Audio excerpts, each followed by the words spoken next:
Hello बच्चों, चलिए प्रश्न पढ़ते हैं। प्रश्न देखिए, स्पष्ट कीजिए कि हाइड्रोजन को तत्वों की आवर्त सारणी में पृथक स्थान देना ही क्यों सर्वाधिक उचित है। तो सबसे पहले बात करें अगर इस प्रश्न में मुख्य अवधारणा की, तो देखो क्या होगी। मुख्य अवधारणा जो इस प्रश्न में होगी वो होगी आवर्त सारणी में हाइड्रोजन का स्थान। आवर्त सारणी में हाइड्रोजन का स्थान। तो देखो, हाइड्रोजन जो है, हाइड्रोजन वर्ग प्रथम व वर्ग 17 दोनों से समानता दर्शाता है। दोनों से समानता दर्शाता है। देखो कैसे। तो हाइड्रोजन जो अपने को पता है 1 नंबर पे आता है। इलेक्ट्रॉनिक विन्यास क्या होता है इसका, 1s1। तो अब इसको अपने प्रथम वर्ग में भी रख सकते हैं और इसको अपने 17वें वर्ग में भी रख सकते हैं। अब देखो, प्रथम वर्ग में क्यों रख सकते हैं, क्योंकि यह 1 इलेक्ट्रॉन दान कर सकता है। 1 इलेक्ट्रॉन दान करके धनायन बनाता है। धनायन बनाता है।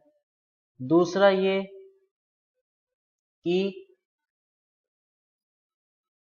सामान्य इलेक्ट्रॉनिक विन्यास, सामान्य इलेक्ट्रॉनिक विन्यास प्रथम वर्ग के समान है। वर्ग के समान है। तीसरा अगर अपने देखें तो वो होगी कि संयोजकता कोष में इलेक्ट्रॉनों की संख्या क्या है, 1। संयोजकता कोष में इलेक्ट्रॉन की संख्या भी क्या है, 1। तो इस आधार पर भी इसको पहले वर्ग में होना चाहिए।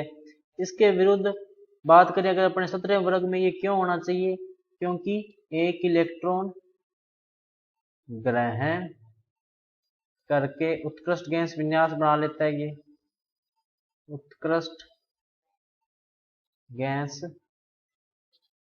विन्यास प्राप्त कर सकता है, जो कि हैलोजन की तरह हो गया, 17वें वर्ग की तरह। इसके अलावा अगर अपने देखें तो यह एक अधातु है। यह एक अधातु है और अपने को पता है कि जो हैलोजन है वो भी क्या है, अधातु है। तीसरा अगर अपने देखें तो इसकी विद्युत ऋणता, इसकी विद्युत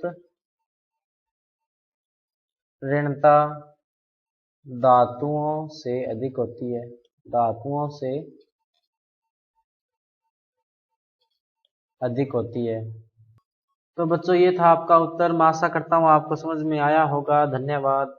तो अभी जो अपने समानताओं की बात की उसके आधार पर अपने कह सकते हैं कि हाइड्रोजन का स्थान, हाइड्रोजन का स्थान आवर्त सारणी में, आवर्त सारणी में दोनों ही समूहों, कौन से, पहला व 17वां में निश्चित नहीं किया जा सकता, क्योंकि दोनों के साथ कुछ समानताएं हैं, कुछ असमानताएं। निश्चित नहीं किया जा सकता, नहीं किया जा सकता। अतः हाइड्रोजन को आवर्त सारणी में, आवर्त सारणी में पृथक स्थान देना, स्थान देना ही सर्वाधिक उचित है। तो बच्चों ये था आपका उत्तर। मैं आशा करता हूँ आपको समझ में आया होगा। धन्यवाद।